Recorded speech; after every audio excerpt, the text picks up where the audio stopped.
Online video lecture जोनारा BCom semester 5 तमाम विद्यार्थीओनुं हूँ हेमल मोदी हार्दिक स्वागत करूँ छूँ।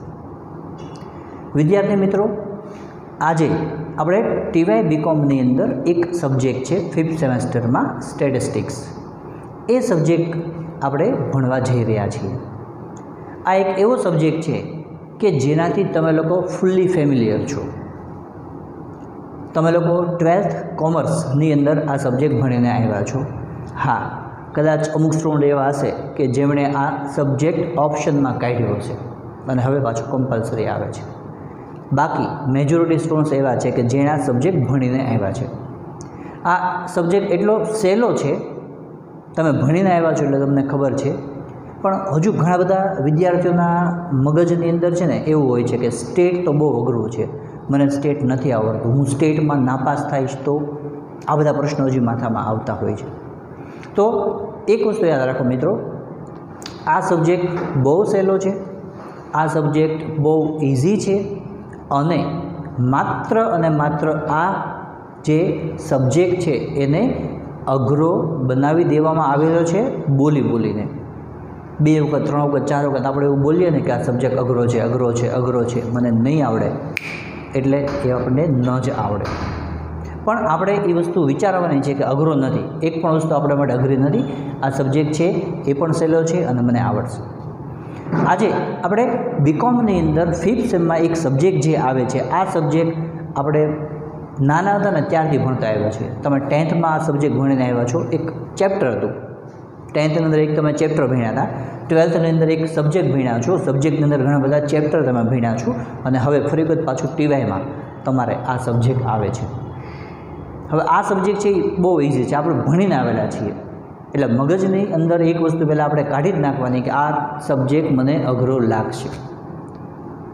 તમારા લાઈફના જે કેરિયર માટેના ઇમ્પોર્ટન્ટ જે યર હોય એ 3 યર છે, એક 10મું, એક 12મું અને એક ટીવાય। એમાંથી 2 વર્ષ તમે ઓલરેડી કમ્પ્લીટ કરી નાખ્યા છે અને હવે આ 3જું વર્ષ 10th અને 12th તમે કમ્પ્લીટ કર્યા છે। આ તમારું 3જું વર્ષ ટીવાય બીકોમ કે જે તમાरा કેરિયરની અંદર બહુ મહત્ત્વનો રોલ ભજવશે। આગળ ઉપર ઘણા બધા તમારી સામે ક્રાઇટેરિયા એવા આવશે, ઘણા બધા તમારા એવા ફિલ્ડ આવશે કે જેની અંદર તમારે ગ્રેજ્યુએશનના બેઝ ઉપર કંઈ નોકરી કરવી હોય તો એના માટે મિનિમમ એલિજિબિલિટી ક્રાઇટેરિયા હોય એ હોય, એના માટે તમારે દરેક સબ્જેક્ટનું વેટેજ ઇક્વલ રાખી અને કામ કરવું પડે। હા, એ જે સબ્જેક્ટનું ઇક્વલ વેટેજ રાખીએ છીએ એમાંનો એક સબ્જેક્ટ છે સ્ટેટિસ્ટિક્સ 507 સ્ટેટિસ્ટિક્સ, જે આગળ ઉપર ઘણી બધી જગ્યાએ ઉપયોગમાં આવે છે, જે ઘણા બધા વિદ્યાર્થીઓને ખબર જ નથી હોતી કે સર આ સબ્જેક્ટનો ઉપયોગ શું। 10મા ધોરણમાં ભણી ગયા, 12મા ધોરણમાં ભણી ગયા, માર્ક્સ આવી ગયો, સારો સ્કોર આવી ગયો, ટીવાયમાં આવ્યા, ભણી ગયા, પૂરું થઈ ગયું, આગળ એનો ઉપયોગ શું। આગળ ઉપર ઘણી બધી જગ્યા સબ્જેક્ટ આપણો છે એ ઉપયોગમાં આવે છે, આપણને ખબર નથી હોતી, ડાયરેક્ટ અથવા ઇનડાયરેક્ટ ઉપયોગમાં આવે છે। હાઈ લેવલે જો તમે વિચારો તો મિલિટરી જે છે, આર્મી, એની અંદર પણ આ સબ્જેક્ટનો આપણો ઉપયોગ થાય છે, આંકડાશાસ્ત્રનો। બાકી નાના લેવલે તો આજે ભાવના માર્કેટની અંદર ઘણી બધી જોબ એવી છે કે જેમાં સ્ટેટિસ્ટિકલ એનાલિસિસની જરૂરિયાત હોય। કોઈ પણ બિઝનેસ લઈ લો તેની અંદર સ્ટેટિસ્ટિકલ એના આંકડાઓ છે ને એના ઉપર કામ કરવું પડતું હોય છે। લાસ્ટ યર પ્રોફિટ શું હતો, લાસ્ટ યર કોઈ પણ ટર્નઓવર છે એ કેટલું હતું, એ બધી વસ્તુઓ જોવા માટે એના નાના મોટા ઘણા બધા એનાલિસિસ કરવાના આવતા હોય છે। તો એ કરવા માટે આ સબ્જેક્ટ આપણને બહુ હેલ્પફુલ થાય છે। હા, પણ જો તમે સારી રીતે ભણ્યા હો તો। આપણો સબ્જેક્ટ જે છે 507 સ્ટેટિસ્ટિક્સ એ આપણા સબ્જેક્ટની અંદર ટોટલ નંબર ઓફ યુનિટ્સ જે છે એ કેટલા આવે છે? 4। સૌથી પહેલાં યુનિટ 1, યુનિટ 2, યુનિટ 3 અને લાસ્ટમાં યુનિટ 4। ટોટલ આપણા સિલેબસની અંદર બીકોમમાં સેમેસ્ટર 5માં આપણા સ્ટેટના સબ્જેક્ટની અંદર 4 યુનિટ છે, હાર્ડલી જે કાંઈ તમે ગણો એટલું। હવે જે 4 યુનિટ છે એ 4 યુનિટનો આપણે વેટેજ જોઈ લઈએ। ફર્સ્ટ યુનિટ જે છે એનું વેઇટેજ છે 18 માર્ક્સ, સેકન્ડ યુનિટ છે એ 18, થર્ડ યુનિટ છે એ 17 અને ફોર્થ યુનિટ જે છે એ 17. ટોટલ 18, 18, 17, 17, 18 ને 18 36, 17 ને 17 34, 36 અને 34 70. આ આપણું 70 માર્ક્સનું પેપર આ રીતે ડિવાઈડ થઈ અને આપણી સામે આવે છે. ઘણા બધા વિદ્યાર્થીઓ તરત આમાંથી એવું જ જોતા હોય કે આપણે 70 માર્ક્સમાંથી કેટલા આવવાના છે પાસ થવા માટે? 28. તો 28માં આમાંથી 7, આમાંથી 7, આમાંથી 7, આમાંથી 7 આવે એટલે બહુ. પણ વિદ્યાર્થી મિત્રો એટલું તમે વિચારો, આ સબ્જેક્ટ પાસ થવા માટે નથી, આ સબ્જેક્ટ સ્કોરિંગ છે. આ સબ્જેક્ટની અંદર તમે આરામથી 60+ માર્ક્સ લાવી શકો છો. હા, એના માટે માત્ર અને માત્ર હું જે પ્રમાણે તમને કહું એ પ્રમાણે તમારે કામ કરવાનું છે. હું જે પ્રમાણે તમને કહું એ પ્રમાણે તમારે મહેનત કરવાની છે. એ તમે કરશો ને એટલે આરામથી તમે 60+ આવી જશો આરામથી.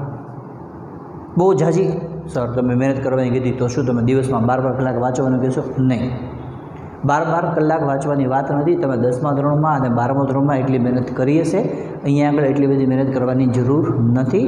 આપણી પાસે અમુક ટેકનિક છે, એક એવી ટેકનિક કે જેનાથી તમે આપણા સબ્જેક્ટમાં સારામાં સારો સ્કોર કરી શકશો. એ ટેકનિક મારે તમને આપવાની છે. એ ટેકનિકથી આપણે કામ કરવાનું છે અને એ ટેકનિકથી આપણે કામ કરશું એટલે આ સબ્જેક્ટની અંદર સ્કોર આપણે આરામથી સારો કરી શકશું. તો તરત 2-4 વિદ્યાર્થીઓ એવા છે જેને તરત મનમાં વિચાર આવે, સર ટેકનિક કઈ? એ ટેકનિક અમને આપી દો ને, મારા ખીચામાં ટેકનિક છે અને આપી દઉં. એવી નહીં, એવી ટેકનિકની વાત નથી કે કોઈ મારી પાસે ખીચામાં પડી હોય, જાદુની લાકડી હોય એના ફેરવીએ અને ટેકનિક આવી જાય. ના ના, એમ નહીં મિત્રો. ટેકનિકનો મતલબ એવો થાય છે કે આપણે એ પ્રમાણે કામ કરવાનું છે. અમુક વસ્તુ અદૃશ્ય હોય એ તમને દેખાય જ નહીં, પણ કામ કરતા ગયા એટલે એ આપણી સામે આવે ને ખબર જ ન પડે કે ક્યારે માર્ક્સ 64, 65, 66 માર્ક્સ 70માંથી આવી ગયા. અને આપણે એ લેવલ લાવવાનું છે. એ લેવલ આપણું આવશે 110%. એના માટે હું તમારી સાથે છું અને કોઈ પણ સંજોગોની અંદર આપણે એ સ્કોર આપણે લાવવો છે અને આવશે. બરાબર છે? ઓકે. ટોટલ 4 યુનિટ છે. તમને જાણીને મિત્રો બહુ નવાઈ લાગશે કે આ જે 4 યુનિટ છે ને એ 4 યુનિટમાં થઈને 75% શબ્દ બોલું છું, બરાબર સાંભળજો, 75% એવું છે કે જે તમે ઓલરેડી 12મા ધોરણમાં ભણીને આવ્યા છો. 75%. બાકીનું ખાલી 25% જ નવું છે. એ આપણે ભણીને નથી આવ્યા. એ પણ આપણે ધીરે ધીરે બધી ચર્ચા હમણાં કરવાના છીએ. હવે આજે આપણો જે ફર્સ્ટ લેક્ચર છે એ લેક્ચરની અંદર આપણે શું કરવાનું છે?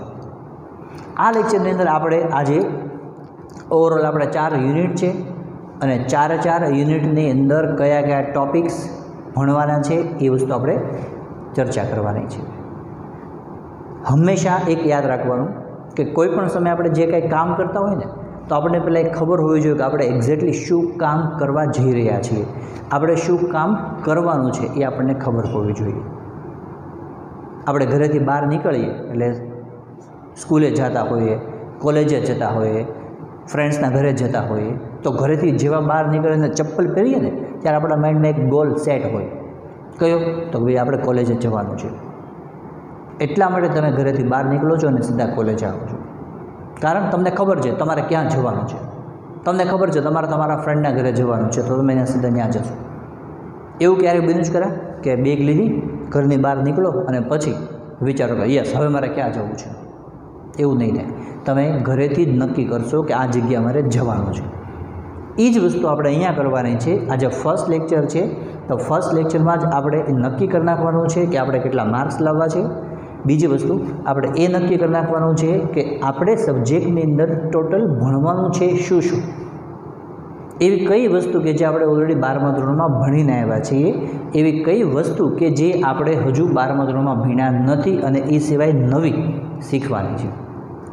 તમારી બધાની પાસે સિલેબસ ઓલમોસ્ટ છે, તમે સિલેબસ જોઈ લીધો છે અને સિલેબસ જોઈ અને તમને એટલી તો ખબર પડી જ ગઈ હશે કે આમાંથી કેટલા યુનિટ તમે ભણીને આવ્યા છો અને કેટલા યુનિટ તમારે ભણવાના બાકી છે, નવા કેટલા છે.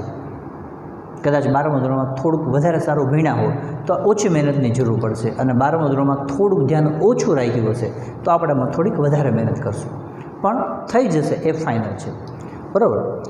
સૌથી પહેલાં યુનિટ 1, 2, 3 અને 4 એમાંથી આપણે વાત કરીએ છીએ યુનિટ 1. યુનિટ 1 શું છે? યુનિટ 1ની અંદર this unit can be divided into 2 parts, part A and part B. પહેલું યુનિટ આપણું જે છે ને એ અલગ અલગ 2 ભાગમાં વહેંચાયેલું છે, પાર્ટ એ અને પાર્ટ બી. પાર્ટ એ જે છે ને એ શું છે? સુરેખ સહસંબંધ, જે આપણે 12મા ધોરણમાં ભણીને આવ્યા હતા બહુ સારી રીતે. અને પાર્ટ બી જે છે એ શું છે? સુરેખ નિયત સંબંધ, જે પણ 12મા ધોરણમાં આપણે ભણીને આવ્યા છીએ. સૌથી પહેલાં સુરેખ સહસંબંધ છે, તો બેઝિક સુરેખ સહસંબંધ શું છે એ તમને આઈડિયા, બેઝિક ઇન્ટ્રોડક્શન આપણે આજે દરેક યુનિટના દરેક ટૉપિકનો એક બેઝિક ઇન્ટ્રોડક્શન લેવાનું છે કે એ શું કરે છે, શું કામ કરે છે, અને એની અંદર આપણે શું શું ભણવાનું છે. આજે આપણે એટલું જ જોવાનું છે ખાલી, જેથી કરીને હવે પછીના દરેક લેક્ચરમાં તમે કોન્સેપ્ચ્યુઅલી ક્લિયર હો કે એટલું ભણવાનું છે, એમાંથી આપણે આ લેવલ સુધી ભણીએ છીએ. ઓકે, સૌથી પહેલાં સુરેખ સહસંબંધ. સુરેખ સહસંબંધનો બેઝિક મતલબ શું થાય છે? કોઈ પણ 2 ચલમાં એક સાથે ફેરફારો થતા હોય, કોઈ પણ 2 ચલમાં એક સાથે વધઘટ થતી હોય તો એ 2 ચલ વચ્ચે સુરેખ સહસંબંધ છે એવું આપણે કહી શકીએ છીએ. જેમ કે કિંમત અને માંગ, કિંમત વધે તો માંગમાં ઘટાડો થાય છે. કોઈ પણ એક ચલમાં વધારો કરવાથી બીજા ચલમાં વધારો અથવા તો ઘટાડો થતો હોય તો આપણે એમ કહી શકીએ કે આ 2 ચલ વચ્ચે સહસંબંધ છે. આ બેઝિક સહસંબંધ છે, આપણે એવું ભણીને આવ્યા છીએ, બરાબર છે. પછી તમે જુઓ સહસંબંધની અંદર વ્યાખ્યા, એના પ્રકારો એના 2 પ્રકારો છે, ધન સહસંબંધ, ઋણ સહસંબંધ. એ પ્રકારોની આપણે ચર્ચા જ્યારે રેગ્યુલર યુનિટ આપણે ચાલુ કરી દઈશું, નેક્સ્ટ લેક્ચરમાં શરૂ થઈ જશે ત્યારે આપણે વધારે એની પણ ચર્ચા સાથે આપણે કરશું. પછી આવે છે ગુણધર્મો, સહસંબંધાંકના ગુણધર્મો. પછી સહસંબંધ મેળવવાની રીતો. સહસંબંધ મેળવવાની મુખ્ય 3 રીતો છે. વિકર્ણ આકૃતિની રીત, બીજી કાર્લ પિયર્સનની ગુણન પ્રઘાતની રીત, અને ત્રીજી સ્પિયરમેનની ક્રમાંક તફાવતની રીત. આ 3 રીતથી આપણે સહસંબંધના મેળવવાના હોય છે. ત્યાર પછી આવે છે દ્વિચલ આવૃત્તિ વિતરણ, જે આપણે ભણ્યા નથી. દ્વિચલ આવૃત્તિ વિતરણ આપણે 12મા ધોરણમાં ભણ્યા નથી, તો એ દ્વિચલ આવૃત્તિ વિતરણ છે શું?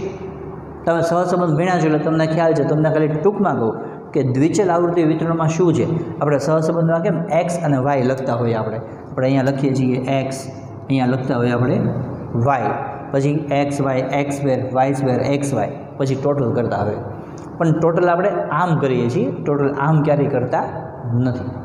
તો હવેનો સમયગાળો એવો આવશે દ્વિચલ આવૃત્તિ વિતરણ કે જેની અંદર તમારે ઊભા અને આડા, હોરિઝોન્ટલી અને વર્ટિકલી બંને બાજુ તમારે એના સરવાળા કરવાના આવશે, અને એ સરવાળા કરી અને એના બેઝ ઉપર સૂત્રો થોડુંક નવું આવશે, એ આપણે અંદર એડ કરવાનું રહેશે.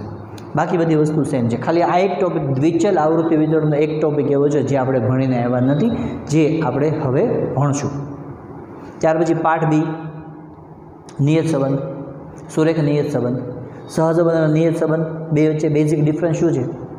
સહસંબંધ છે આપણને શું કહે છે? 2 ચલ વચ્ચે સંબંધ છે કે નહીં, જો હા તો કયા પ્રકારનો, ધન છે કે ઋણ, એ આપણને માહિતી મળે છે. પણ સુરેખ નિયત સંબંધ છે એ શું કરે છે? 2 ચલમાંથી કોઈ એક ચલમાં તમે 5 એકમનો વધારો કરો તો બીજા ચલમાં કેટલો ફેરફાર થશે એ દર્શાવે છે આપણને નિયત સંબંધ.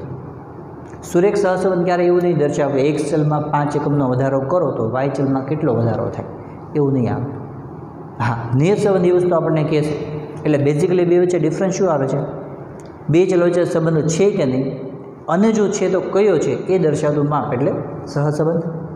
અને 2 ચલમાંથી એક ચલમાં ફેરફાર કરવાથી બીજા ચલમાં એક્ઝેક્ટલી કેટલો ફેરફાર થશે એ દર્શાવે છે નિયત સંબંધ. આ બંને વચ્ચેનો બેઝિક ડિફરન્સ છે. ઓકે, ત્યાર પછી આવે છે નિયત સંબંધમાં વ્યાખ્યા. પછી નિયત સંબંધ રેખા. 2 પ્રકારની નિયત સંબંધ રેખા છે.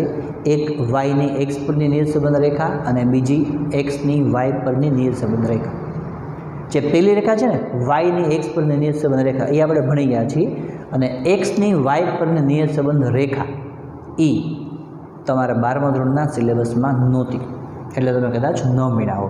હા, મેં તો દરેક વર્ષે હું એક્સની વાય પરની નિયત સંબંધ રેખા પણ બાળકોને ભણાવતો હોઉં છું, પણ કદાચ જરૂરી નથી કે બધા ભણીને આવ્યા હોય. ક્યારેક અમુક વિદ્યાર્થીઓ એવા છે કે જે ભણ્યા હશે, અમુક વિદ્યાર્થીઓ એવા છે જે નહીં ભણ્યા હોય. ભણ્યા હોય તો સારી વસ્તુ છે, પણ જો ન ભણ્યા હોય તો જરીક પણ ચિંતા કરવાની તમારે જરૂર નથી. એ બધી જ વસ્તુ આપણે બહુ સિસ્ટમેટિક કામ, આપણે સિસ્ટમેટિક વેમાં કામ કરવાનું છે, બરાબર છે. એટલે એક્સની વાય પરની નિયત સંબંધ રેખા અને વાયની એક્સ પરની નિયત સંબંધ રેખા, બે નિયત સંબંધ રેખા છે. એ પછી ગુણધર્મો, નિયત સંબંધાંકના ગુણધર્મો છે.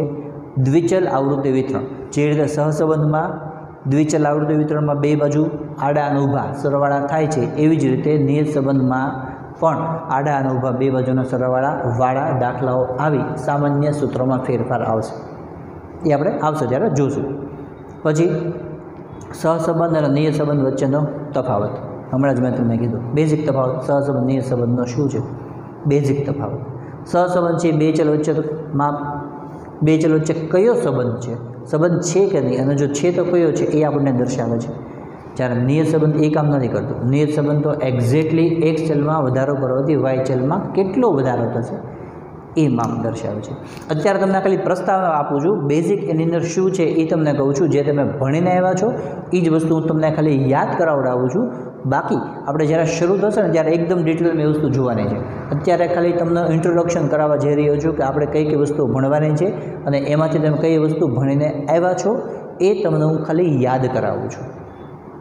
અત્યારે આજના લેક્ચરની અંદર ઘણા બધાને વિચાર આવતો, ઓ સર તમે પહેલાં જ લેક્ચરની અંદર ભણાવવાનું શરૂ કરી દીધું, સહસંબંધ, નિયત સંબંધ 12મા ધોરણમાં તો માંડ ભણ્યા હતા, માંડ એમાં પાસ થયા હોય, પાછું અમે શરૂ થયું. હા, પણ એ વસ્તુ જાણવી બહુ જરૂરી છે કે સહસંબંધ અને નિયત સંબંધ શું છે, આપણે અંદર કયા કયા ટૉપિક ભણવાના છે. એટલા માટે આ વસ્તુ તમને અત્યારે હું બતાવું છું. તો આ યુનિટ જે છે એ આપણું 18 માર્ક્સનું કવર થાય છે, બરાબર. ત્યાર પછી યુનિટ નંબર 2 કયું છે? ગુણાત્મક સંબંધ. એ એક યુનિટ એવું છે જે આપણે ભણીને આવ્યા નથી 12મા ધોરણમાં. તો એ ગુણાત્મક સંબંધ છે ને આપણે ભણીને આવ્યા નથી ને, તો એ ગુણાત્મક સંબંધ એ એક જ યુનિટ એવું છે જે આપણે ભણીને આવ્યા નથી, જેના ઉપર આપણે થોડુંક વધારે ધ્યાન રાખવાનું છે. એટલા માટે કારણ કે ભણીને નથી આવ્યા. બાકી છે બહુ સહેલું છે, બહુ ઇઝી, એકદમ ઇઝી છે આ વસ્તુ, એમાં જરીક ચિંતા કરવાની નથી. હવે ગુણાત્મક સંબંધ છે ને એ છે શું, તો એ વસ્તુ જાણવા માટે એના માટે આપણે પહેલાં એક ચલ અને ગુણધર્મ સમજવા પડશે. ચલ અને ગુણધર્મ કોને કહેવાય એ આપણે પહેલાં જોઈ લઈએ, તો એ એક્ઝેક્ટલી તમે વસ્તુ સમજી શકશો શું છે ગુણાત્મક સંબંધ છે શું, એને કહેવાય શું, કેવી રીતે એ કામ કરે છે એ તમે તો સારી રીતે સમજી શકશો જ્યારે તમને ચલ અને ગુણધર્મ ખબર હોય. ચલની વાત કરીએ. ઇન શોર્ટ, ચલમાં ટૂંકમાં આપણે કહીએ તો જેને તમે સંખ્યામાં દર્શાવી શકો છો એ ચલ છે. જેમ કે ઊંચાઈ, વજન, સેન્ટીમીટર, 10મા ધોરણમાં 12મા ધોરણમાં SYની અંદર તમે મેળવેલા ગુણ, આ બધા એવા છે જેને તમે સંખ્યામાં દર્શાવી શકો છો. તો જેને સંખ્યામાં દર્શાવી શકો છો એ શું છે? ચલ. પણ તમે જેને સંખ્યામાં દર્શાવી શકતા નથી એને કહેવાય છે ગુણધર્મ. તો સર એવું કઈ વસ્તુ છે કે એ તો દરેક વસ્તુને તમે સંખ્યામાં દર્શાવી શકો ને? નહીં, એવું જરૂરી નથી. ધારો કે હું તમને એમ કહું એક રાજેશ નામની વ્યક્તિ છે, રાજેશ નામની વ્યક્તિ હોશિયાર કેટલી છે, તો તમે શું કહેશો? સર રાજેશ નામની વ્યક્તિ છે ને 30% હોશિયાર છે એમ કહેશો? 50% હોશિયાર છે, 80% હોશિયાર છે એમ કહેશો? નહીં, એને તમે સંખ્યામાં દર્શાવી શકતા નથી. એને તમે ખાલી એટલું જ કહી શકો છો કે રાજેશ નામની વ્યક્તિ જે હોશિયાર છે, કાં તો નબળી છે, કાં તો કક્કાનો 12મો અક્ષર છે. કક્કાનો 12મો અક્ષર એટલે ઢગલા નવ, એટલું જ તમે કહી શકશો. બીજું કાંઈ તમે એમ કહી શકો નહીં. તો એ ચલ નથી, ગુણધર્મ છે. આ તો ખાલી એક આપણે વાત કરીએ હોશિયારી. બાકી હોશિયારી, ગરીબાઈ, પ્રામાણિકતા, આ બધી વસ્તુઓને કહેવાય છે ગુણધર્મો, જેને તમે સંખ્યામાં દર્શાવી શકતા નથી. આપણો કલર, XYZ નામની વ્યક્તિ છે એનો વાન કેવો છે, તો એમ કહેવાશે કે સર એ છે ને 40% ગોરો છે, આપણે એમ કહેવાય? 40% ગોરો છે એવું આપણે કોઈને કહેતા હોય? નહીં. શું કામ? કારણ કે એની અંદર સંખ્યા આવતી નથી. ગોરો છે, ગોરો નથી, ઘઉંવર્ણો છે, કોઈને ખરાબ ન લાગે એવા શબ્દ વાપરીએ આપણે, ઘઉંવર્ણો છે એવું આપણે કહેતા હોઈએ, પણ ત્યાં સંખ્યા આપણે વાપરતા નથી, કારણ કે એ ગુણધર્મ છે. તો આ ચલ અને ગુણધર્મ વચ્ચેનો ડિફરન્સ જો તમને ક્લિયર થઈ ગયો હોય છે તો હવે તમને એટલી ખબર પડી જાય કે ચલ અને ગુણધર્મ શું છે, તો હવે તમે આ ગુણાત્મક સંબંધ તમે સમજી શકશો. હવે વાક્ય બોલું બરાબર સાંભળજો. હવે ગુણાત્મક સંબંધ ઉપર આપણે આવીએ છીએ. અત્યાર સુધી જે શીખ્યા તે ગુણાત્મક જે વાત કરી, ગુણાત્મક સંબંધ સમજવા માટેની વાત કરી હતી, ચલ અને વેરિયેબલ. બોલું છું સાંભળજો. બે ચલ વચ્ચેના સંબંધનો અભ્યાસ કરવા માટે સહસંબંધ ઉપયોગી છે. પહેલું યુનિટ આની પહેલાંનું. બે ચલ વચ્ચેના સંબંધનો અભ્યાસ કરવા માટે સહસંબંધ ઉપયોગી છે, પણ બે ગુણધર્મ વચ્ચેના સંબંધનો અભ્યાસ કરવા માટે ગુણાત્મક સંબંધ ઉપયોગી છે. બે ગુણધર્મ વચ્ચેના સંબંધનો અભ્યાસ આપણે જ્યારે કરવાનો હોય ત્યારે આપણી પાસે એક જ ઓપ્શન છે અને એ છે ગુણાત્મક સંબંધ. હા, કેવી રીતે કમ્પેરિઝન કરવાની છે એ આપણે જ્યારે યુનિટ શરૂ થશે અને સમ્સ ચાલુ થશે ત્યારે આપણે જોશું. અત્યારે તમને ખાલી એટલું જ કહું છું કે ગુણાત્મક સંબંધ યુનિટ બહુ સહેલું છે. આ 18 માર્ક છે ને એ એકદમ ઇઝી છે. એ સીધે સીધા આપણે ખીચામાં મૂકી દેવાના છે. 18 એટલું ઇઝી યુનિટ છે. પણ આપણે ભણ્યા ન હોય એટલે આપણા માટે નવું હોય એટલે આપણને એમ લાગે બહુ સર આવું હતું ક્યાં, એવું લાગે એવું આપણને. પણ જ્યારે ભણશું ત્યારે ખબર પડશે કે ના બહુ ઇઝી છે, ચિંતા કરવાની પણ જરૂર નથી. ઓકે, આ સેકન્ડ યુનિટ છે. ત્યાર પછીનું થર્ડ યુનિટ, યુનિટ નંબર 3 શું છે? સૂચક આંક, ઇન્ડેક્સ નંબર. એક એવું યુનિટ ઇન્ડેક્સ નંબર કે જે આપણે 12મા ધોરણમાં ભણીને આવ્યા છીએ. એક એવું યુનિટ કે જેની અંદર સૌથી વધારે આપણે કેલ્સીનો ઉપયોગ કરતાં જો આપણને આવડતો હોય ને તો સૌથી વધારે ઇઝી ચેપ્ટર બનતું હોય આ, ઇઝી યુનિટ બનતું હોય આ. કારણ કે એની અંદર મેજોરિટી કેલ્સી ઉપર જ આપણે કામ કરવાનું છે. આપણે માઇન્ડથી બહુ કાંઈ જાજુ વિચારવાનું એમાં આવતું નથી. બરાબર છે? જોશું એટલે ખ્યાલ આવશે. સૂચકાંક જેનો બેઝિક મતલબ શું થાય છે? સૂચકાંક એટલે શું? કોઈ પણ વસ્તુના ભાવમાં થતો ટકાવારી ફેરફાર એને આપણે કહેવાય છે સૂચકાંક. ફોર એક્ઝામ્પલ, આ માર્કર છે, 40 રૂપિયાની માર્કર આવતી હોય છે આ વર્ષે. આવતા વર્ષે આ માર્કરનો ભાવ થઈ જાય છે 50. તો 40 રૂપિયા હતા અને હવે 50 રૂપિયા થઈ ગયા. વધારો થયો છે 10 રૂપિયાનો. તો જે 10 રૂપિયાનો વધારો થયો છે એને ટકાવારીમાં જ્યારે દર્શાવવામાં આવે ત્યારે એ માપને કહેવાય છે સૂચકાંક. કોઈપણ ચલની કિંમતમાં થતા ફેરફારને ટકાવારી સ્વરૂપમાં દર્શાવવામાં આવે છે, એ સૂચકાંક છે. ટકાવારી માપ છે એ સૂચકાંક હંમેશા ટકાવારી માપ છે. ટકા હંમેશા 100માં હોય છે અને એટલા માટે સૂચકાંકના દરેક સૂત્રની અંદર છેલ્લે × 100 આવશે, કારણ કે એ પોતે ટકાવારી માપ છે અને ટકા હંમેશા 100 હોય છે. એટલા માટે એના દરેક સૂત્રની અંદર છેલ્લે × 100 આવે છે. ટોપિક કયા કયા ભણવાના છે? વ્યાખ્યા, સૂચકાંકના ઉપયોગો, મર્યાદાઓ, એ પછી અચલ આધારની રીત અને પરંપરિત આધારની રીત. એ સર પાછા આમાં ક્યાં આવી? અચલ આધાર અને પરંપરિત આધારની રીત. અચલ અને પરંપરિત આધારની રીત બહુ સહેલી છે. 12મા ધોરણની અંદર કદાચ તમને અઘરી લાગી હોય, આઈ ડોન્ટ નો, પણ અત્યારે હું તમારી સાથે છું, તમને કહું છું બહુ સહેલી છે અને સહેલી જ છે. એમાં એક પણ શંકાને સ્થાન એમાં નથી, સહેલું છે. બરાબર છે? અચલ આધાર અને પરંપરિત આધારની રીત. એક ખાલી વેમાં આપણે કામ કરવાનું છે, એક સરસ મજાની સિસ્ટમ ઉપર આપણે કામ કરવાનું છે અને એટલા માટે બધી જ વસ્તુ આપણા માટે ઇઝી છે. આ હું તમને લેક્ચરની અંદર વારંવાર એકનું એક વાક્ય હું બોલું છું કે સિલેબસ છે, બહુ ઇઝી ચેપ્ટર છે, એટલે તમે કોઈ એવું ન વિચારતા મિત્રો કે સર તમે ખાલી બોલો છો પણ હકીકતમાં ઇઝી નહીં હોય તો, અથવા તો નથી લાગતું. તો હું બોલું છું ઇઝી છે એટલા માટે કારણ કે મને ખબર છે કે હું તમને જ્યારે ભણાવીશ ત્યારે તમારા માટે ઇઝી બનીને ઊભું રહેવાનું છે અને એટલા માટે હું કહું છું આ ચેપ્ટર ઇઝી છે, આ યુનિટ ઇઝી છે. ઓકે, ચલો. ત્યાર પછી સૂચકાંક મેળવવાની રીતો. 5 રીતો છે. 12મા ધોરણમાં 3 રીત હતી. પહેલી 3 લાસ્પેર, પાશે અને ફિશર, એ આપણે ભણી ગયા છે. એ સિવાયની બીજી 2 મેથડ અહીંયા નવી આવે છે. ચોથી મેથડ એક છે ડર્બિશ અને બાઉલીની રીત, જે નવી મેથડ છે. અને 5મી મેથડ છે માર્શલ એજ વર્થની રીત. આ બે રીત નવી છે. છેલ્લી બે રીત, એ બે રીત ઉપર આપણે થોડું કામ કરવાનું આવશે, જે આપણા માટે થોડું નવું છે. ભણી નથી આવ્યા એટલા માટે, બાકી છે બધું સહેલું. ત્યાર પછી જીવન નિર્વાહ ખર્ચનો સૂચકાંક.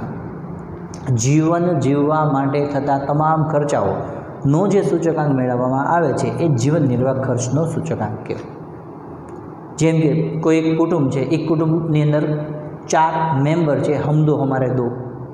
એની અંદર એ કુટુંબ ગરીબ કુટુંબ છે, એને જીવન જીવવા માટે મહિને 7,000નો ખર્ચ થાય છે. 7,000 એ ખર્ચ કરતા જાય છે. આવતા વર્ષે એ જ મોંઘવારી વધી ગઈ. આવતા વર્ષે મોંઘવારી વધી ગઈ એટલે એ જ કુટુંબ કે જે 7,000 રૂપિયા જેને મહિને ખર્ચ થતો હતો એનો ખર્ચ હવે થઈ જાય છે 7,500 રૂપિયા. તો આ 7,000 રૂપિયામાંથી 7,500 રૂપિયા જે થઈ ગયા છે એમાં જે વધારો થયો છે એ વધારાને ટકાવારી સ્વરૂપે દર્શાવવામાં આવે છે. એને કહેવાય છે જીવન નિર્વાહ ખર્ચનો સૂચકાંક. જીવન જીવવા માટે થતા તમામ ખર્ચાઓનો જે સૂચકાંક છે જીવન નિર્વાહ ખર્ચનો સૂચકાંક છે. ત્યાર પછી જીવન નિર્વાહ ખર્ચનો સૂચકાંક એની બે રીત છે. એક કુલ ખર્ચની રીત અને બીજી કૌટુંબિક બજેટની રીત. બરાબર. અને છેલ્લે જીવન નિર્વાહ ખર્ચના ફાયદા અને ગેરફાયદા. એ આપણે જ્યારે યુનિટ બધું શરૂ થશે ત્યારે થિયરીના સ્વરૂપમાં ધીરે ધીરે વસ્તુઓ આપણે બધી જોતા જશું. અત્યારે આપણે બેઝિક આખું સ્ટ્રક્ચર જ જોવાનું છે કે આપણે કઈ કઈ વસ્તુઓ ભણવાની છે અને એની અંદર શું શું આવે છે. આપણે અત્યારે એ જ વસ્તુ ખાલી જોવાની છે. ચલો, ત્યાર પછી છેલ્લું આ નંબર 3, યુનિટ નંબર 3. ત્યાર પછી આવે છે યુનિટ નંબર 4, ટાઈમ સિરીઝ, સામયિક શ્રેણી. યસ સર, આ એક જ ચેપ્ટર એવું હતું જે અમને 12મા ધોરણમાં બહુ સારી રીતે આવડતું હતું. કારણ કે આની અંદર રીતે કેલ્સી ઉપર જ કામ કરવાનું હતું વધારે, બીજું કાંઈ તમારે જાજુ વિચારવાનું નહોતું. અને same method we have to apply over here. Same method આપણે અહીંયા એપ્લાય ફરી વખત એ જ થવાની છે. બહુ ઇઝી છે. સમય આધારિત શ્રેણી એને કહેવાય છે સામયિક શ્રેણી. સમય આધારિત શ્રેણી એ આપણા માટે કહેવાય સામયિક શ્રેણી. જેમ કે કોઈ એક વર્ષ કે જેની અંદર અહીંયા આગળ વર્ષ છે, એની સાથે એ વર્ષની સાથે સંકળાયેલી એક કિંમત છે અને એ વર્ષ અને કિંમતથી જે સંકળાયેલી કિંમતથી આખી જે શ્રેણી બને છે એ શ્રેણીને કહેવાય છે સામયિક શ્રેણી. જેમ કે કોઈ એક વર્ષ છે 2015, એમાં એક કંપનીનો એક 2015માં એ જે કંપની છે એનો પ્રોફિટ છે સપોઝ 50 લાખ. 2016 એ વર્ષે એ કંપનીનો પ્રોફિટ થઈ ગયો 55 લાખ. 2017 એ પ્રોફિટ થઈ ગયો 62 લાખ. 2018 એક પ્રોફિટ થઈ ગયો 81 લાખ. તો આ દર વર્ષે અને એની સાથે જેનો પ્રોફિટ છે એ વર્ષ અને પ્રોફિટથી આખી જે શ્રેણી બને છે, એક વર્ષની સાથે એક એની સંકળાયેલી એની સાથે એક કિંમત છે પ્રોફિટ, એ ગમે તે કિંમત હોઈ શકે છે. એ કિંમતથી જે શ્રેણી બને છે એ શ્રેણીને કહેવાય છે સામયિક શ્રેણી, કે જે સમય આધારિત શ્રેણી છે. એની અંદર એક્સ અને વાય ચલ ન આવે, એમાં સમય આવે અને એક સમય છે એની સાથે એનું કોઈ કિંમત. તમારું 3જું ધોરણ, 4થું ધોરણ, 5મું ધોરણ, 6થું ધોરણ એક ધોરણ છે, સમય છે. 3જા ધોરણમાં કેટલા ટકા હતા? 90%. 4થા ધોરણમાં કેટલા ટકા હતા? 89. 5મા ધોરણમાં કેટલા ટકા હતા? આમાં આગળ વધતા જાય. 10મા ધોરણમાં કેટલા ટકા હતા? 42. ટૂંકમાં ટકાવારી વધે ઘટે ઇટ ડઝન્ટ મેટર, પણ જેમ જેમ ધોરણ અને એની સામે ટકાવારી એ બે આખી શ્રેણી બને છે. સમય આધારિત શ્રેણી છે. હવે સમય આધારિત શ્રેણી જે છે સામયિક શ્રેણીની વ્યાખ્યા આપણે ભણવાની છે. સામયિક શ્રેણીના ઘટકો અલગ અલગ 4 ઘટકો છે. મોસમી વધઘટ, ચક્રીય વધઘટ, અલ્પકાલીન વધઘટ, વલણ, દીર્ઘકાલીન વધઘટ જેને તમે કહો છો. આ બધું હું શું કામ તમને કહું છું? તમને ખબર જ છે, પણ હું તમને કહું છું એટલા માટે તમને હું યાદ કરાવું છું કે આ તમે ભણીને આવ્યા છો, બહુ ઇઝી છે અને ઇઝી જ છે અને ઇઝી જ રહેવાનું છે. આ તમે ભણીને આવ્યા છો એ બધી વસ્તુ તમને હું ખાલી યાદ કરાવું છું, બીજું કાંઈ નથી. આજના લેક્ચરની અંદર મારું કામ ખાલી એટલું જ છે કે આપણો આખો સિલેબસ છે એ આખા સિલેબસની અંદર કઈ વસ્તુ તમે ભણીને આવ્યા છો અને કઈ વસ્તુ તમારે હજુ ભણવાની બાકી છે. આજના લેક્ચરની અંદર મારે તમને ખાલી આ જ વસ્તુ બતાવવાની છે અને સાથે સાથે એના કન્સેપ્ટ ખાલી એક સામાન્ય એક ઇન્ટ્રોડક્શન તમને મારે કહેવાનું છે. હું સાથે કહેતો જાઉં છું. ત્યાર પછી સામયિક શ્રેણીના ઘટકો પછી આવે છે વલણ મેળવવાની રીત. અલગ અલગ 3 રીત છે: ચલિત સરેરાશની રીત, ન્યૂનતમ વર્ગોની રીત અને આલેખની રીત. અલગ અલગ આની 3 રીત છે. તો ઓવરઓલ તમે જુઓ તો આ 4 યુનિટ અને 4 યુનિટમાં થઈને 70 માર્ક્સ, 70 માર્ક્સ. અને એ 70 માર્કની અંદર જો વાત કરીએ તો મેં તમને જે પહેલાં જ કીધું હતું, યાદ કરો શબ્દ મેં પહેલાં વાપર્યો તો 75% તમે ભણીને આવ્યા છો, સિવાય કે આ યુનિટ. 4 યુનિટ છે, 4 યુનિટમાંથી 1 યુનિટ એવું છે જે તમારા માટે નવું છે. 25% ખાલી નવું છે, બાકીનું 75% તમે ભણીને આવ્યા છો. હા, થોડા ઘણા કેસ છે, આમાં થોડુંક નવું કંઈક એક મુદ્દા નવા આવતા હોય છે. મેથડ 3 હોય તેમાં 5 થઈ ગયું હોય, એક મેથડ હોય, બીજી કંઈક નવી મેથડ અંદર એડ થઈ ગઈ હોય. સહસંબંધ નિયત સંબંધમાં દ્વિચલ એ નવું આવે છે. દરેક કંઈક નવું છે, પણ બહુ નોમિનલ છે. એ સિવાયનું મેજોરિટી એવું છે જે આપણે બધું ભણીને આવ્યા છીએ. હવે આ એક એવો સબ્જેક્ટ છે કે જો બધી વસ્તુ આપણે ભણીને આવ્યા છીએ અને અમુક જ વસ્તુ નવી છે, તો આપણે આ સબ્જેક્ટની અંદર સારામાં સારો સ્કોર શું કામ ન કરી શકીએ? આરામથી થશે. 70 માર્ક છે તો 70 માર્કમાંથી તમે 60, આપણા મગજમાં કેવી મેન્ટાલિટી હોય ખબર? 70 માર્કનો પેપર છે ને, પાસ થવા માટે કેટલા જોવે? 28 માટે આ યુનિટમાંથી 7 લેવાના, આ યુનિટમાંથી 7 લેવાના, આ યુનિટમાંથી 7, આ યુનિટમાંથી 7, 7 ચોક 28 માર્ક આવે એટલે આપણે રાજા. પણ અહીંયા આગળ તમારે આ સબ્જેક્ટ પાસ થવા માટે નથી, આ સબ્જેક્ટ સ્કોરિંગ છે, સ્કોર કરવા માટેનો આ સબ્જેક્ટ છે. તમારા લાઈફના કેરિયર માટેના જે ઇમ્પોર્ટન્ટ 3 વર્ષ છે એમાંથી આ છેલ્લું વર્ષ છે. અને આ છેલ્લું વર્ષ છે, એની અંદર દરેક સબ્જેક્ટમાં સ્કોર તમે કરો, એમાંથી એક સબ્જેક્ટમાં સારામાં સારો સ્કોર કરી શકો એ આ સબ્જેક્ટ છે સ્ટેટ, કે જેમાં તમે આરામથી સ્કોર સારો કરી શકશો.